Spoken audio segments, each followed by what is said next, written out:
Kung hindi man sila nakapag-aral na maayos, bawiin nila sa anak. Ayun. Diba?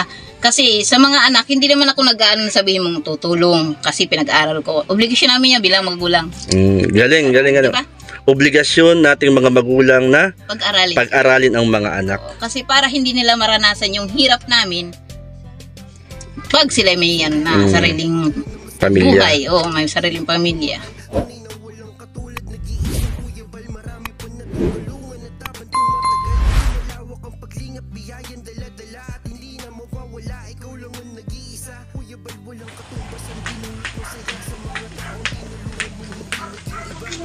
Yan, magandang hapon po muli kina Kuya Bal, kay Ate Edna at kay Kalingap Rob at sa buong team ng Kalingap. Tayo po ay naandito sa Barangay Tabindagat at atin pong kausapin si Ate. Yan. Ate, magandang hapon sa iyo, Ate. Yan, Ate, anong pangalan mo, Ate? Michelle Malabarbas. Yan. Ilang taong ka na, Ate? 48. Bata pa si Ate. Bata ka pa pala, Ate, ano? Ang asawa niyo ilang taon na? 62, mas matanda sa inyo. Ahead po ng 16 years. Oo, na-in love si Ate. Basta pangalawa. Ate, anong itong kabuhayan mo? Ano po, isa po akong eco-aid ng Tabindagat. Ano po? Eco-aid po. Eco-aid ng Tabindagat. Ano ang trabaho ng eco-aid? Nangungulekta po kami ng basura sa bahay-bahay. Tapos po? Tapos di kinakanaw namin kasi hindi pwedeng ipasok sa MRF namin na samok-samok. Ay, walay po ang plastic at papel at nabubulok. Ibig sabihin, Ate, itong mga, ito kagaya po nito, hiwalayin po. Kayo pa maghihiwalay niyan? Kasi yung iba naman po segregate, yung iba po talaga totally minsan ay hindi nasa segregate. Yung mga bata. Minsan naman po, may na-encounter kami talagang as in talagang hindi nila kayang i-segregate yun. Minsan i-stroke. Kung sa namin, okay lang kasi yun ang trabaho ko eh. Kasi Ate, nung isang araw, nakita kita. Nagtutulak ng kariton. Nagtutulak ng kariton. Ay, hindi lang kita nakausap kasi umuulan. Nung time na yun. Eto, kaya kumabalikan ka nga, Ate. At ikaw ay muli kong nakita. Kasi nakita ko kanina, Ate, parang ang dami mong dala. Ang daming dala. Nandun na po sa aming MR. Na ikaw, Ate, nag-ano nun? Nagsisegregate. Ilan kayo dito? Bali, 4 po kaming eco-aid sa aming MR. Dito po sa Tabindagat. Isa na po ako doon. Isa na po kayo doon? Tapos meron akong kasamahan doon. Nasa loob po ang kanilang bahay. Ilang taon na kayong ganyan, Ate, ang trabaho? Tagal na rin po. Parang nasa 5 or 6 years na ako dito sa barangay. Matagal na, ano? Yan. Nagbabasura. Ito po yung inyo pong kabuhayan po dito. Kalakal. Kalakal. Ibig sabihin ito, Ate, itong mga kalakal na ito? Ito po. Binibinta ko po yan. Yung pinagbentahan po niyan, yun pong akin. Galing. Tapos bukod po yung sahod namin sa barangay. Buti may sahod po kayo. Ano ho? Monthly po yun, monthly. Ilang daan libo? 3,000. Abi, maganda, no? At least meron po kayong income, ano po. Tapos ito pong mga binibinta ko. Kumbaga sa binubukod po namin. Pagka inaano namin sa namimili ng kalakal. Ito, Ate, ito binukod mo na ito. Lang po. Nung nakaraan, po yan, gabundok. Oo nga, sir nga. Ito pala. Nag-pull out na po ako nung nakaraan. Naman po ako ng nasa 1,000. Hati po kami nung nagsisegregate po ng pero yung benta ng kalakal pong yan, amin. May kahati ka pa dyan? Doon sa naghihiwalay-hiwalay. Ito, solo niyan? Hindi, kumbaga, solo ako nangunguha ng kalakal. Mayroon akong isang kasama na siya po ang naghihiwalay-hiwalay. Ngayon, yung pinagbintahan po, naghahati kami. Talaga? Nakakamagkanong hatian naman natin? Sa 500 sa Tig 500 kayo? Okay, malaki rin pala, ano? Naman po, basta masipag ka lang ng mga kalakal. Masipag lang. Pag minsan ay may nagbibigay yung mga bahay-bahay na isang sako, na iipon nila yung kalakal. Kasi nakabukod po talaga yung mga kalakal. Nakabukod po. Kumbaga, Ate, ay itong inyong kabuhayan ay matatawag isang marangal na kabuhayan. Naman po, malaking tulong ito sa pamilya. Ilang anak nyo nag-aaral? 6. 6 pa. Sipin nyo, 6 ang inyong anak na pinag-aaral. Yung pinaka-isa ko ay college. Sipin, nagka-college pa, ano? Kahanga-hanga kayo, Ate, sa inyong pong trabaho. Sikap lang po. Sikap lang, sipag lang. Yun lang nga, para makarao sila. Ito, Ate, itong mga kalakal niyan, ikaw ang niyan. Itong mga ito. po nangungulikta niyan. Ito, lahat ito ate. Opo. Nakaka-pull out ko lang nakarang araw nung ano ka po sa akin. Di ba marami po dyan? Oo, madami ho. Ay-pull out ko na yun ng isang araw. Mm-hmm. Yan yung pinaghatian po namin ng kasamahan ko dyan. Pang bigas-bigas din. Oh, pambigas-bigas din ano po. Kahit pa paano, nakakaraos. Oh. Anong trabaho ng inyong asawa? Construction po. Tapos andyan na siya ngayon. Wala pa po. Wala pa ho. Okay. Wala pa Ito naman sa akin eh, kahit pa paano, di nakakatulong din. Pambaon ng mga anak. Lalo na ako ngayon, may college na. Oh, sipin mo, college ah. Ngayon eh, sa panahon ngayon ate ay hindi na dapat mamili kung anong trabaho. Oo, basta marangal. At pa yung mapagkakakitaan mo, pera lang talagang ano, bawal. Oo. Doon naman po yung sa mga kapit-patalim na po. Ay ako naman po yung sa pool na nag-ano ko dito sa barangay. Ang trabaho ko dati, laba, plancha, katulong, yaya, yan. Tapos bigla ko napapasok sa Emerito. Ah, maganda ano. Taga dito kayo mismo sa Gumaka? Hindi po, taga-Tondo po ako. Ah, taga Tondo, Manila. Yung asawa ko po ang dito sa Gumaka. Ilang taon na kayo dito sa Gumaka? 21 years. Tagal na. 21 na yung aking panganay sa kanya. Kasi ate pala, taga Tondo pala si ate. Ate, saan bahay mo ate? Pwede bang makapasyal? Magulo ang bahay. Okay lang ate. Pasyalan po natin mga kalingap yung bahay po ni ate. Ang gulo ng bahay ko. Yan. Dito pala ang bahay niyo ate. Yan mga kalingap, ito yung bahay ni na ate. Okay lang po, sanay po tayo dyan ate. Sa gabi lang po ako na. Ilang kayo rito ate sa bahay? Ah, mahaba pala. Siyam po. Ang gulo talaga. Ang gulo lang po talaga. Ilang kayo ating nakatira dito? Siyam. Kasi nag-ulan eh. Oh, maulan nga. Ano, kumbaga ate. Kumbaga, ako naman kahit pa paano, may mga gamit naman. Yung ibang gamit ko galing sa aking mga amo, yung mga pinaglumaang rep, electric fan, something ganun. Ang galing ni pero ate. Yung iba naman, totaling hulugan. Oh, galing. Diba, diskarte lang. Kasi yung kada tulak ko, may iniipon ako para sa mga ano. Anak mo yun ate? Yung po ay pangilan ka nga ba? Pampito. Okay si ate. Yan. Ito pala bahay ni na ate. Opo, magulo lang po at talagang sa gabi lang naman ako nakakapag-imis. Gawa sa umaga, magtutulak po kami, magro-robing hanggang hapon. Anong oras kayo nag-uumpisang mangolekta ng basura? 7:30 ng umaga. Opo. Hanggang alas 11. Tapos pahinga na yun, 11 to 1. Opo, gawa ng magsasaing, ganun. Pero the rest naman minsan, 10, ganyan, nakakapagpahinga na kami, gawa ng sa pagsasaing naman yung mga estudyante ko. Ate, parang ako ang napapagod dun sa schedule mo. Hindi ka ba napapagod? Hindi naman po, hyper po ako. Minsan, sa alauna na ako ng gabi natutulog. Pag trip ko maglaba, minsan alauna, yan. Naglalaba pa rin kayo? Kasi kinabukasan, another day na naman ang trabaho. Hindi ko naman magagampanan. Basta pagkadating ng hapon, hugasan, imis, labahan, ganun lang ang routine ko dito. Ikaw ate ay madiskarte sa buhay. Pag hindi ka magdiskarte, di, wala. Kung aasa lang po ako sa sahod ng asawa ko, hindi. Hindi ako makakapag-aral ng college. Masipin yun si ate. Ang asawa ay construction worker. Tapos si ate ay yung nangongolekta ng basura dito sa kanilang barangay.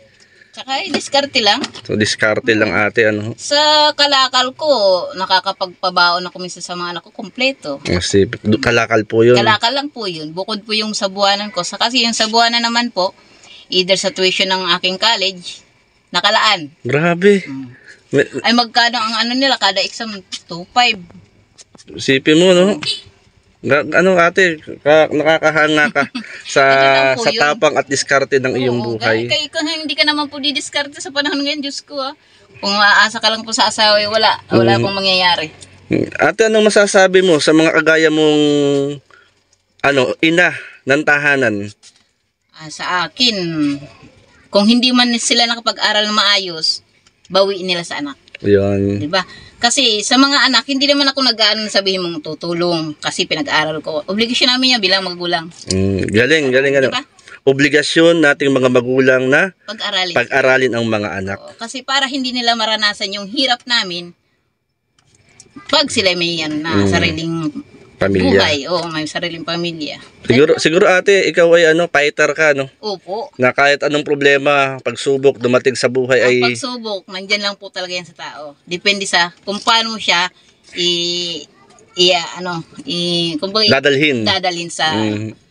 marami na rin po kung sa problema sa kadami. Pero, Kaya, kaya yun. ano ba nan? Bakit ang hindi? Yan yung maganda doon ate, nakakabilib si ate. Kasi kung paanahin mo yung problema sa sarili mo, wala. Mm. Hindi mo maano yung sabihin mo, kahit sabi stress na stress ka na, ako, ikain mo lang yan. Di ba? Parang hindi ka nga stress ate, parang hindi ba naag sa'yo yung pagod, hirap. Wala sa akin yan. Kumbaga Basta parang ako, didiskarte ako para sa mga anak ko. Mhm. Kasi, yung mga anak ko, kahit ako, hindi ako nakatapos sa pagkakalides, yung mga anak ko, paanahin ko sa kanila, pararanas ko. Grabe. Katulad ng ibang na nagpupursige. Ako din po ganun din. Kasi mahirap din po ang mga anak na walang natapos. Oo. Kasi lalo na ngayon, ang hirap ng buhay pag halimbawa wala ka natapos. Mahirap pumasok. Ang magiging naman ako pag hindi nakapag-aaral, construction. Diba? Magiging katulong, di katulad ko. Mararanasan nila yung hirap na nang naranasan ko. Mas maganda yung may pinag-aralan sila, natapos sila. At least, pagdating ng pag mayroon silang sariling pamilya na, may pararanan sa mga anak nila yung ginawa. Nakasama na kami doon. Kumbaga ate, na nakikita ko sa'yo ate, ayaw mong maranasan ng mga anak mo yung naranasan mo. Tama po. Kasi mahirap. Ako na lang. Huwag na yung mga anak. Oo, basta kaya ko, kakayanin ko. Ramdam ko ate yung yung pagmamahal mo sa pamilya mo. Oo. Lalo sa Buhay mga ko anak yan. mo, lalo na sa mga anak mo, ramdam ko yung iyong Buhay ko po pagmamahal. yan, mga anak. Parang Pwedeng nakikita ko sa'yo, handa kang magsakripisyo Talaga po. para sa kanila. Talaga lang. Yan si ate, isang huwarang ina. Na kung Kahit yan na isang po, sariling sikap po yan. Kumbaga siguro ate, para sa anak ninyo, Oo. ginagagawin nyo ang lahat. Opo. Kasi yan ang buhay ko. Oo, yan si ate. Na pag pamilyang pag-uusapan ate, talagang kahit ano gagawin natin, Didiskartehan ko. Bakit ang hindi? Huwag lang sa masama. Mm. Ako naman po, kahit naman po ganito ang buhay namin, nakakakain kami ng 3 beses ang araw. Minsan pag may extra, yun, napapaano ko yung mga bata sa sa Jollibee. Minsan, Wow, galing pag may diskarte ka lang, minsan meron akong amo na nagbibigay ng may tip sa akin ng 100, o di naiipon ko kahit pa Galing. paano. Galing ni ate, galing ng diskarte ni Yan ate. lang po yun. Kumbaga para ate, nakita ko rin sa'yo, parang hindi mo na rin iniisip ang sarili mo eh. Oo. Lalo na, minsan may kasama pang apo, hindi. Yun sa anak ko sa anak-anakan ko yan. Anak ng asawa ko sa una. Bali, nandito. Kasama rin namin. Kumbaga itong na ito sa amin yan. Isang kayo rito.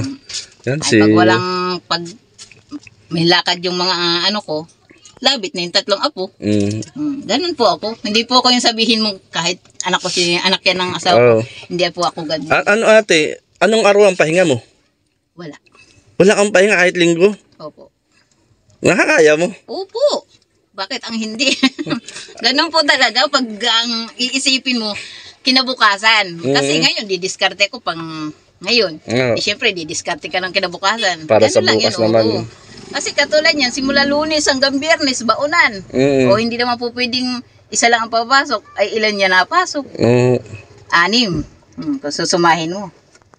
Ay ang baon nila, 10 na nga lang sa umaga, 10 sa hapon. Hindi 20. Ilan yun? Ilan yun? Tapos ang college ko ay dapat ay 100 kahit pa paano, 70 lang. Saan nag-aaral yung college niya? EQC po. Ay, buti malapit lang. Pero may tuition yun. Meron. Kaya May tuition nga kada exam niya, 2.5. Eh di yung Lalaki, babae ho? lalaki po. Bali yung iniipon, halimbawa, pag nakarobing ako ng sa ikot ko ngayong araw na ito, naka 300 ako. Less ko ng 50.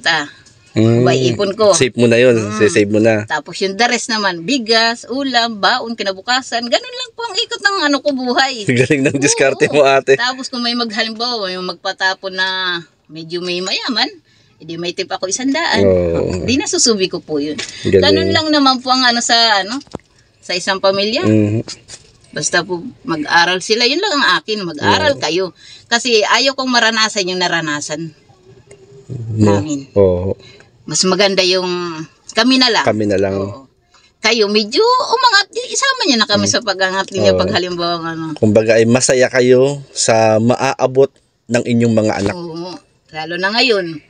Dapat yan, second year college na, nagtigil mo na yan eh. Mm. Di, bali, first year ngayon, siya yung, kumbaga, napupukusan ko ng ano. Kasi yung panganay ko nagtatrabaho. Kahit pa paano, nakakaano naman ng pambaon ng mga kapatid niya.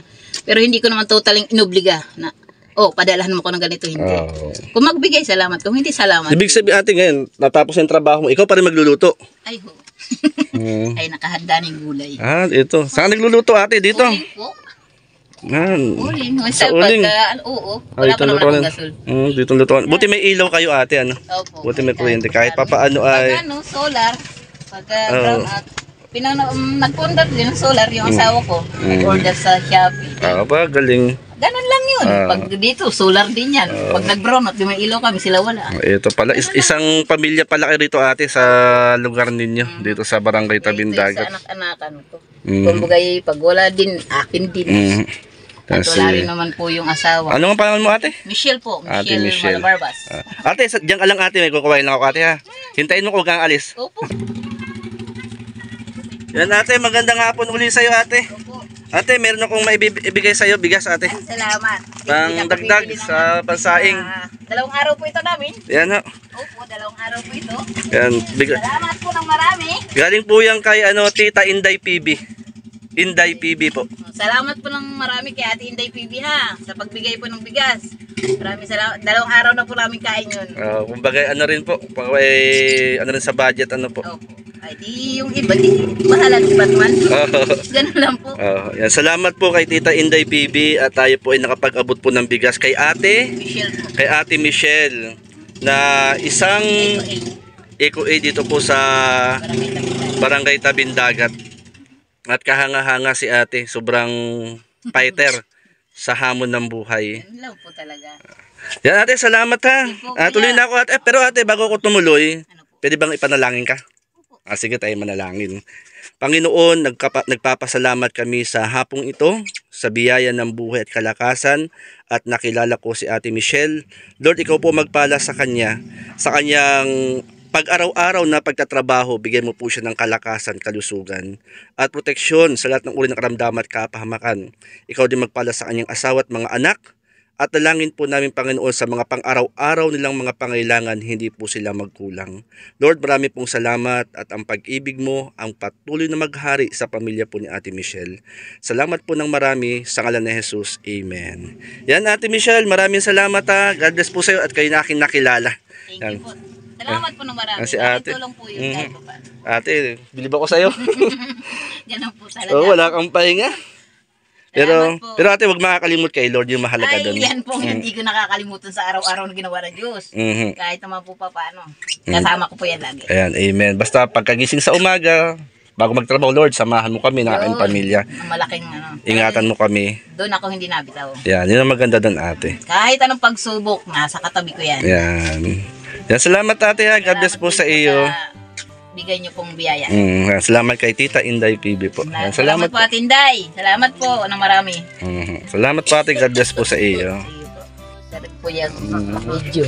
Yan, mga kalingap, ito po at nakilala po natin si Ate Michelle na isa po siyang Eco AA dito po sa Barangay Tabindagat, Lumaka, Quezon. At sobrang nakakabilib po si ate na grabe siyang lumaban sa hamon ng buhay. Ang tapang. Na para sa anak, sabi nga niya ay gagawin niya ang lahat para sa kinabukasan ng kanyang mga anak, para hindi maranasan ng kanyang mga anak yung kanyang napagdaanan. Yun yung maganda doon ate. Salamat po muli Ate Michelle, at salamat din kay Tita Inday PB. God bless po sa inyo. At kay Kuya Bal. Salamat po Ate B. Yan, kay Kuya Bal, kay Ate Edith Kalingap Rob, at sa buong team ng Kalingap. Salamat po Kalinga. Salamat po, at syempre po mga Kalingap, suportahan din po natin si Ambassador Kalingap po ng Pilar Sorsogon. Sorsogon po. Layo po, sina Kalingap Tatay Papsi, sina Ate Mara 7-7 Vlogs, mga nasa Pilar Sorsogon po sila. Sa ngayon po, at ang ginagawa po nila, kagaya ng ginagawa namin, naghahanap kami ng malilingap, makapag-abot ng kunting biyaya at ayuda sa mga napupuntahan po namin. Yan, marami pong salamat Ate Michelle ha. Marami pong salamat sa lahat. Salamat po. God bless po ate. Same po. Kalingap, nakausap natin si Ate Michelle. Ate, patuloy pa rin siya sa kanyang pagtatrabaho. Kahit mag-aalas 5 na po ng hapon, tuloy pa rin po siya. Yan, shoutout po kina Kuya Ken's TV, Kalingap Gilbert, Starax TV, Mario's Vlog, shoutout kina Brother Paas, Mrs. Paas PH, shoutout po, magandang hapon po sa inyo. At syempre kay Mr. J, shoutout po. At mga Kalingap, pasuporta rin po yung mga kasama natin dito sa Gumaka Landing Pad. Kasama po natin sila sa hapon po ito. Kalingap, kasama po natin si Kalingap Lydia. Kalingap Lydia, shoutout. Hello! Shoutout po sa inyong lahat at magandang hapon po. At nandito po kami ay nag-scout. Kasama po namin si Billiones TV. Hindi na, iba na. Ha? Hindi na Billiones TV. Ay, Billiones Mix Vlog. Ayan, naiba na pala. Siya po iba ng apelyedo. Mix vlog na. At si Ambassador J. Morelo. At yan po, maraming salamat. At si Kuya Bal po supportahan po natin si Kuya Bal, si Kalingap Rob at si Ate Edna Vlogs at siyempre ang lahat ng Team Kalingap. Muli po, maraming salamat. Hindi yung aso. Yan guys, pa-support. Shoutout po sa lahat. Siyempre kay Kuya Bal, kay sa Edna, Kalingap Rob, at sa buong Team Kalingap. Ayan, shoutout. At isang mapagpalang hapon po sa lahat. At pa-support po ng channel ni Pastor J. Siyempre ni Kalingap Lydia at Billiones Mix Vlog. Ayan. Huwag niyo pong kalilimutang suportahan at paki-like and share na rin po mga Kalingap ng aming mga YouTube upload at ang aming mga channel, paki-supportahan na lang po. Yun po, maraming salamat. God bless po sa inyo lahat. At bye-bye. Thank you po. Salamat po. Tapos pag nagtitindahan ng mga natin. May harang na ang ating daan.